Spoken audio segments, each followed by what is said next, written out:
Don Rickles appeared on The Tonight Show more than 100 times, projecting the image of a man without fear, standing inches from Johnny Carson, firing off insults with surgical precision night after night.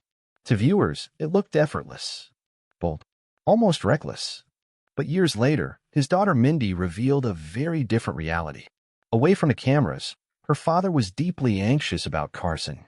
Before each appearance, he would sit alone, silently rehearsing every line, constantly worried that one joke might cross an invisible boundary. And when Carson stepped away from the show in 1992, something quietly shattered inside Rickles. Mindy says her father carried an unspoken wound for the next 25 years. What Carson did, or failed to do, to the man who made America laugh left a mark few ever noticed. Don Rickles was born on May 8, 1926, in a cramped apartment in Jackson Heights, Queens.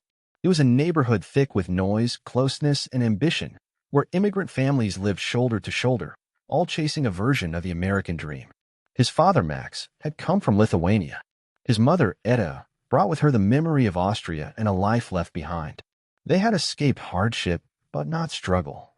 Money was tight, space was tighter, and privacy barely existed. Yet the community functioned like an extended family, bound together by shared sacrifice.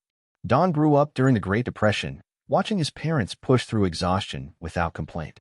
They had little to offer materially, but they believed fiercely in their son's potential. His mother, especially, urged him to aim higher, to become more than his surroundings suggested was possible. Still, beneath that encouragement lived a persistent unease. Don often felt out of place among other children, as if he were slightly misaligned with the world around him. Even so, whenever he showed a spark of interest in performing, his parents supported it. That early combination of affection, expectation, and confinement helped shape a boy who was desperate to escape Queens and prove himself on a larger stage. When World War II swept young men into service, Don joined them. In 1944, he enlisted in the United States Navy and was assigned as a seaman first class aboard the USS Cyrene, a submarine tender supporting motor torpedo boats in the Pacific. The conditions were punishing. The heat pressed down relentlessly. Nights offered little rest, and the constant threat of attack lingered in the background of every day. Yet even there, Don found a way to cope. He began cracking jokes for his fellow sailors, turning long stretches of waiting into improvised comedy routines. Without realizing it, he was honing his timing, sharpening his instincts, learning how humor could cut through fear. Days blurred together near New Guinea, each one demanding endurance. The Navy instilled discipline and toughness, but also taught him something deeper, that laughter could survive anywhere. Years later, Rickles would say those lessons never left him. They became the backbone of a hardened stage persona audiences eventually embraced. When he returned home in 1946, Don attempted to follow the path his father envisioned for him. He took a job selling life insurance, going door to door, forcing enthusiasm he didn't feel. The work drained him. He struggled to close sales, and each rejection chipped away at his confidence. He despised the job, and his dissatisfaction was impossible to hide. His mother saw through the act immediately. Once again, she nudged him, this time toward the American Academy of Dramatic Arts. Don enrolled with a mix of relief and apprehension. He later admitted that the insurance job had been a failure, and that those months left him feeling hollow. Walking away from it, however, marked the first time he felt he had reclaimed control of his life. At the Academy, he immersed himself in dramatic acting. Future stars had passed through those same halls: Jason Robards, Richard Widmark, Grace Kelly. Don studied scripts, refined his voice, practiced timing, and waited for opportunity to find him. But opportunity kept its distance. Audition after audition ended the same way. Casting directors dismissed him with familiar phrases. Not the right look, not leading man material, not what we're looking for. One remark during an audition cut particularly deep, someone bluntly stated that he simply wasn't a leading man. The word stayed with him for years. Each rejection carved another quiet wound, feeding an unspoken hunger for validation. At the time, he couldn't see it, but all the skills he was developing, the rhythm, the presence, the control, were laying the groundwork for something else entirely. Those early disappointments followed him into his career, especially when he eventually stepped onto the stage of The Tonight Show. Johnny Carson was the gatekeeper of national success.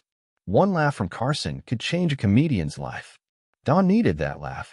He once said that Carson's approval felt like the highest form of validation imaginable.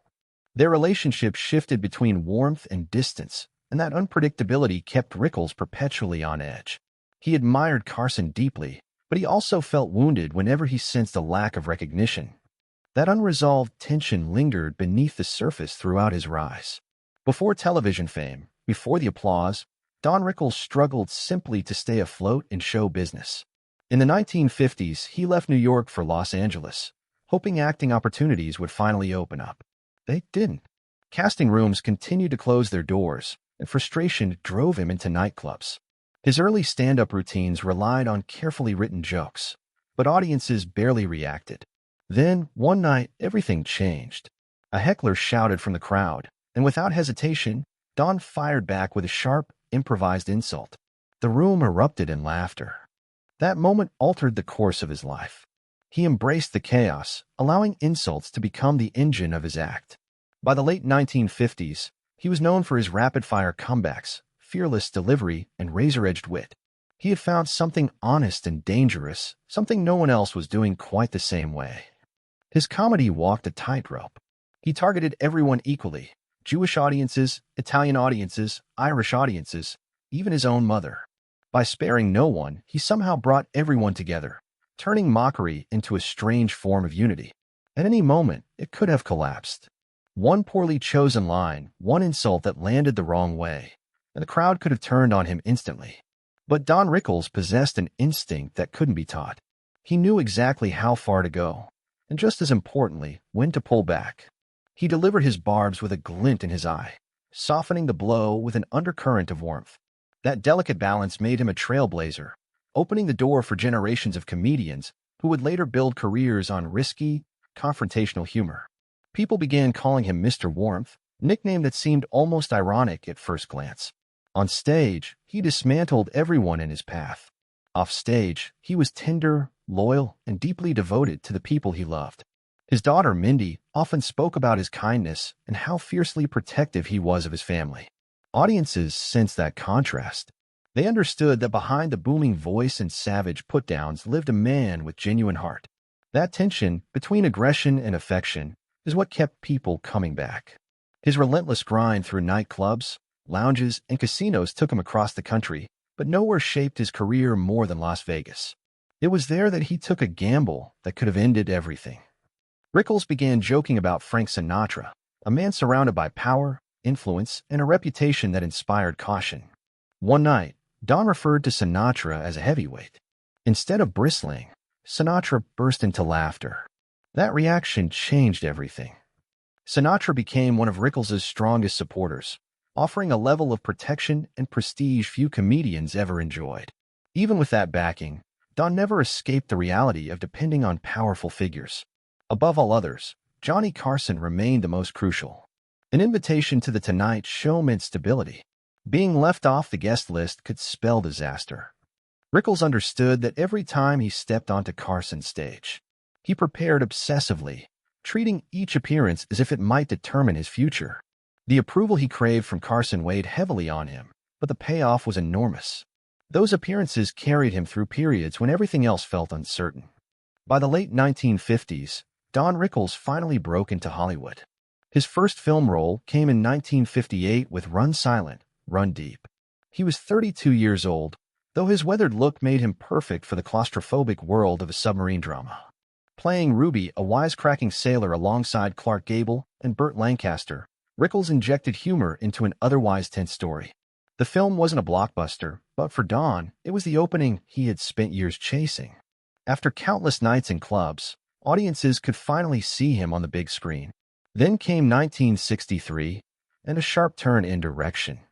Director Roger Corman cast Rickles in X, the man with the X-ray eyes, a bleak, unsettling science fiction film shot in just 3 weeks on a modest budget. Don played Crane, a manipulative carnival barker preying on Ray Milland's unraveling scientist. The role was dark, unsettling, and far removed from his comedic persona. The film went on to become a cult classic and even won the Silver Spaceship Award in Italy. Viewers were surprised by how effective Rickles was in a serious role. He proved he could step beyond insults and hold a scene through restraint alone. In 1968, Rickles captured his stage persona at full force with the live album Hello, Dummy. Recorded at the Sahara Hotel and Casino in Las Vegas, the 35-minute performance preserved him at his most dangerous and controlled. The album climbed to number 54 on the Billboard 200, an impressive feat for a comedy record. It showed that his voice extended far beyond casino rooms.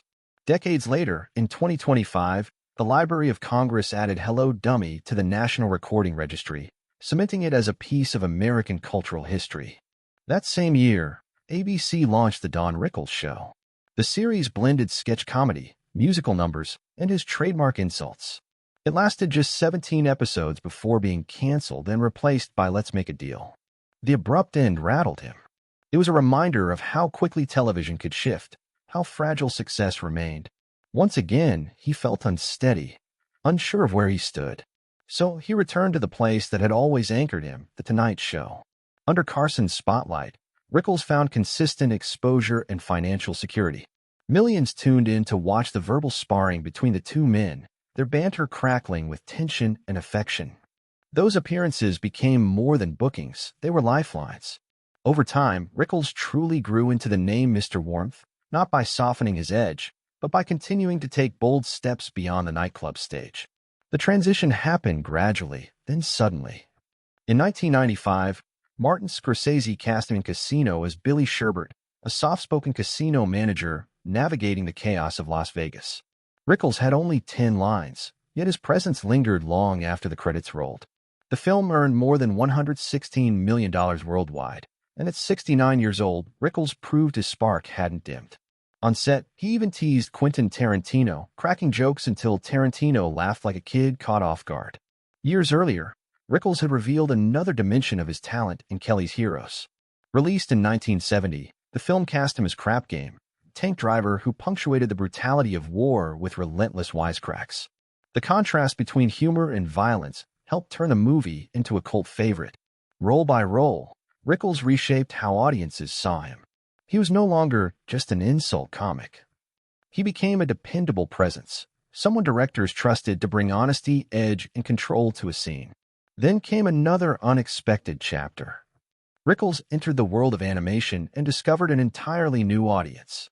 In 1995, he voiced Mr. Potato Head in Toy Story, the first fully computer-animated feature film.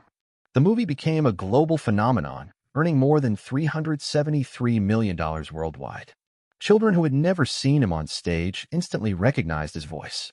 Rickles returned for each sequel, even into his 80s, sometimes recording lines just weeks before his death in 2017. Mindy Rickles later wrote about this period in an essay for the Library of Congress.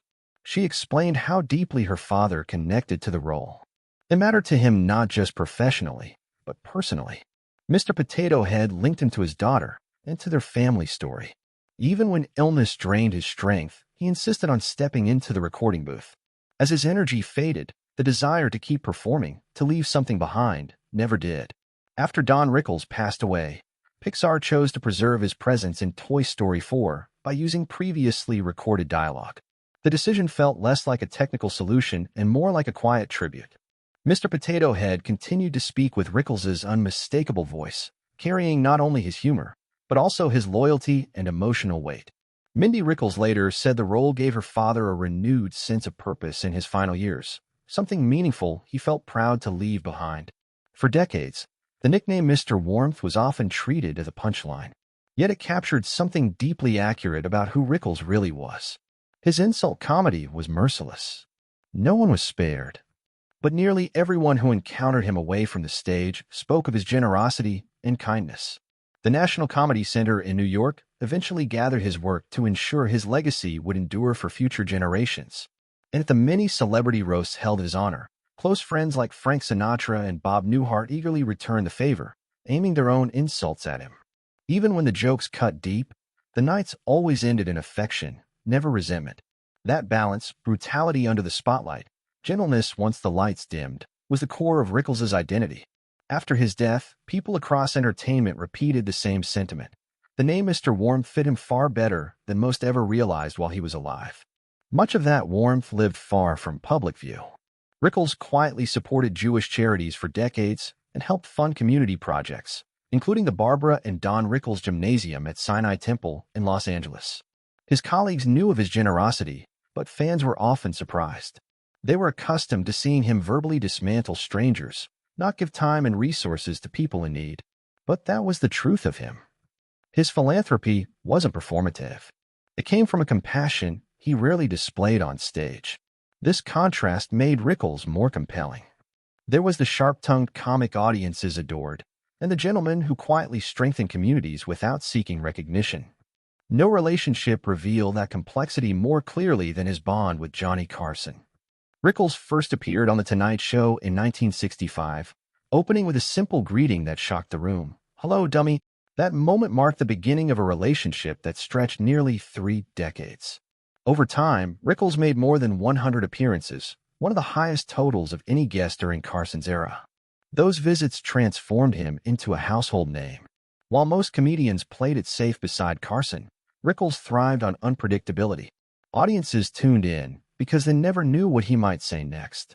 He became the only comedian who could openly insult Carson in front of millions and still be invited back again and again. That number alone speaks volumes. More than 100 appearances reflected both Rickles' influence and Carson's trust. Their on-air exchanges felt chaotic, even dangerous.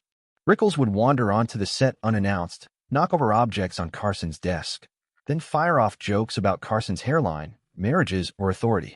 In one memorable moment in 1983, Rickles told Carson that if he had Carson's hairline, he were had.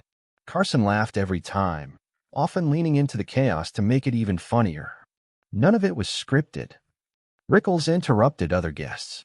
He shifted the tone of entire segments simply by showing up. Those moments became part of late-night television history and helped define the rhythm of talk show comedy that followed. To viewers, Rickles appeared fearless. After all, they watched him mock Johnny Carson week after week without consequence. But behind the scenes, the truth was very different. Mindy Rickles revealed this in a 2023 interview. She said her father respected Carson more than anyone else in television. Before each appearance, he mentally rehearsed every insult, carefully testing how far he could go without crossing an unseen line. He admitted he was nervous as hell before his first appearance. Off camera, Rickles referred to Carson as the boss.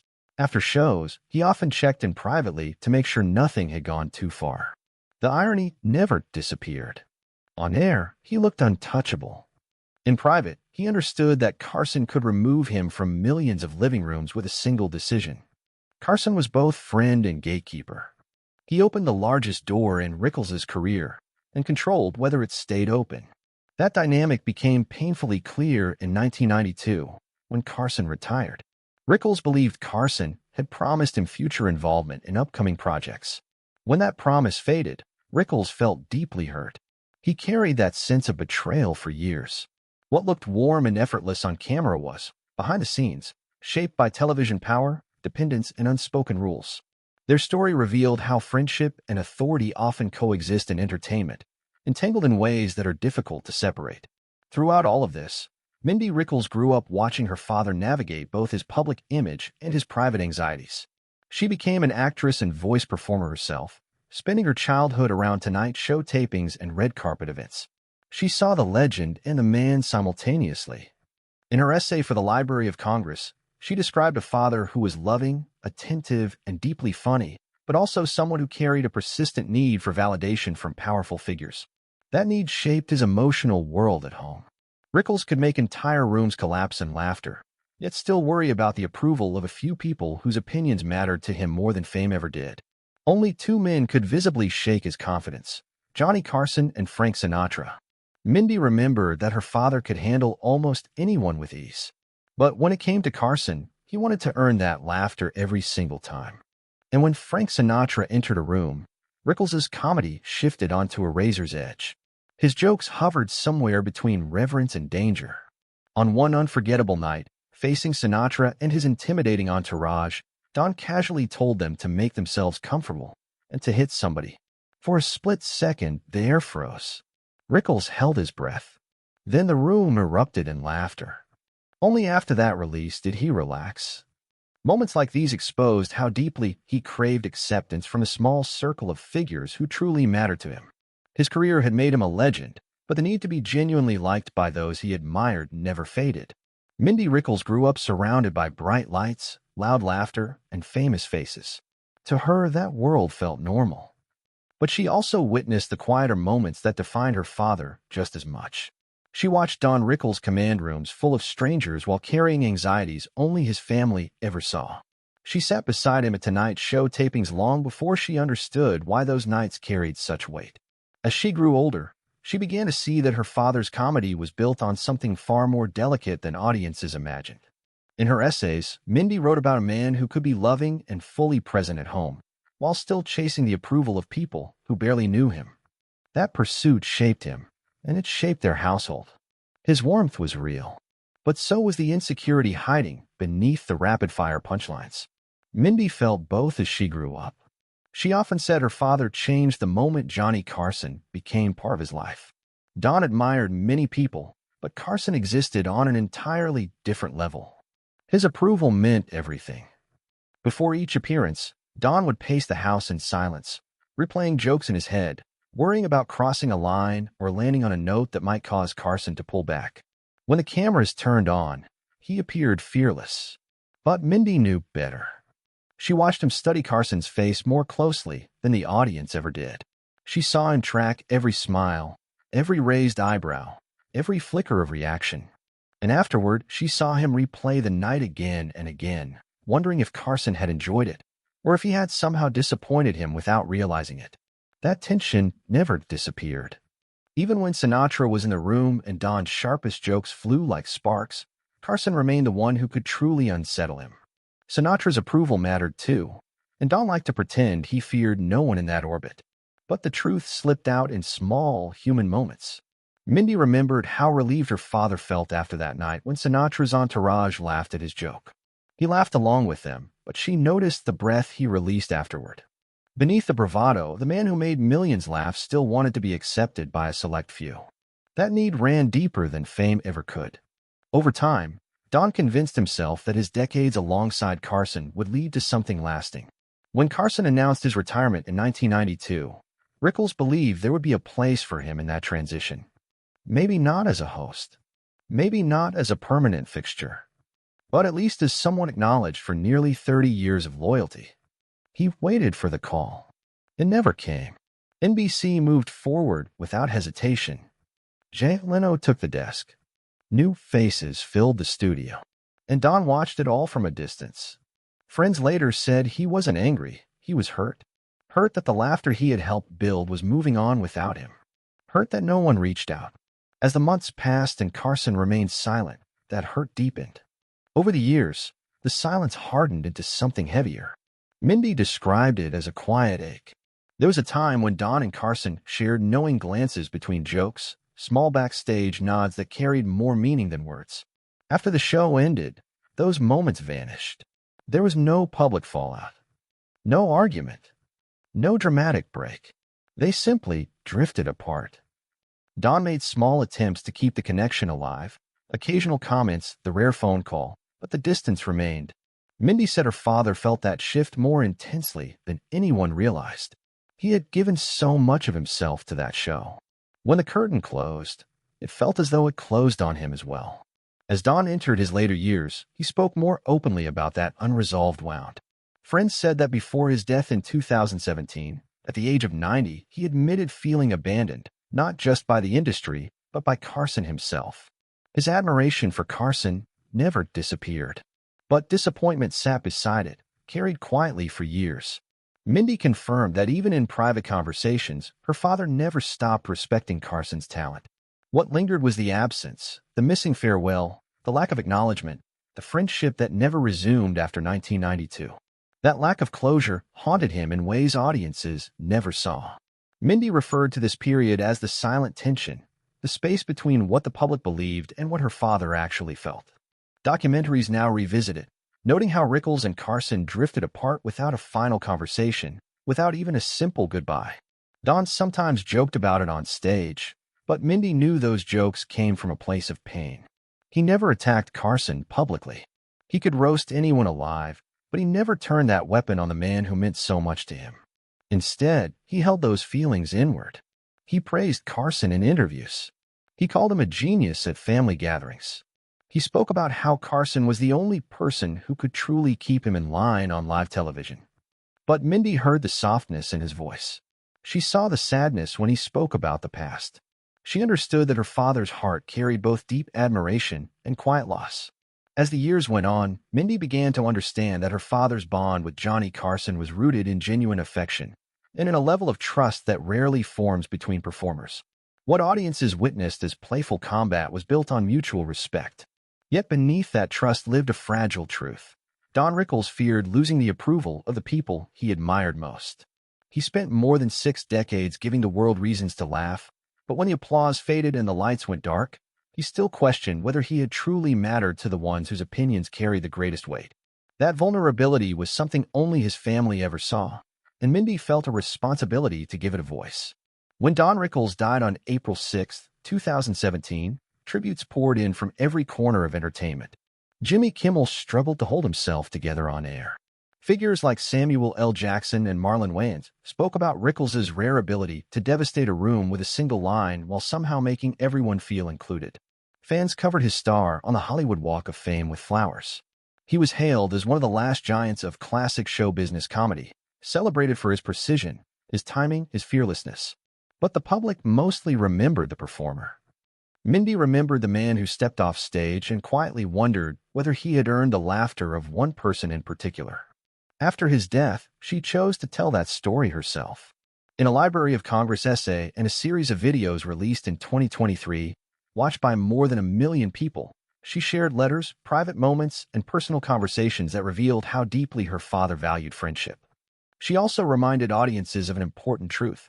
Johnny Carson had died years earlier, on January 23, 2005, at the age of 79, long before either man had the chance to explain or resolve the silence that grew between them.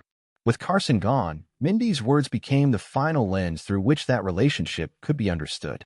She wanted people to see a partnership built on comedy, but anchored in quiet emotion.